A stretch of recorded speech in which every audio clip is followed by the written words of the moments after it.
की लीला सुनाओ। हुँ, तो रोहिणी मैया कहती हैं कि सुनाऊँगी पर ध्यान रहे कृष्ण बलराम आ ना जाएँ यहाँ पे, क्योंकि वो ब्रज की कथा सुनेंगे तो बहुत रोएँगे बेचारे। हुँ, तो कहा क्या करें? बोले सुभद्रा जी को बैठा दो द्वार पर, हुँ, भगवान की बहन।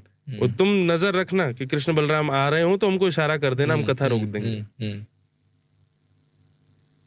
कथा कहते-कहते यहाँ तो सब पटरानियाँ भगवान के भाव में आ गई, सुभद्रा जी भाव में आ गई। इतने में ठाकुर जी और बलराम जी आ गए। हुँ, उन्होंने कहा ये सब भाव में क्यों है? हुँ, कान लगा कर के सुना तो वृंदावन की लीला चल रही है। हुँ, तो ठाकुर जी और बलराम जी दोनों सुभद्रा के अगल-बगल बैठ गए और ब्रजवासियों की भाव सुनते ठाकुर जी की दोनों भुजाएँ खड़ी हो गईं और मानो भगवान ऐसे कह रहे हों कि कोई ब्रजवासियों को ले आओ, मेरे हृदय से लगा दो। हुँ, और प्रेम की 10वीं अवस्था पार कर गए हुँ, ठाकुर जी। हुँ। प्रेम की 10वीं अवस्था पार होते ही ठाकुर जी के नेत्र पिघलने लगे, हाथ पिघलने लगे, सब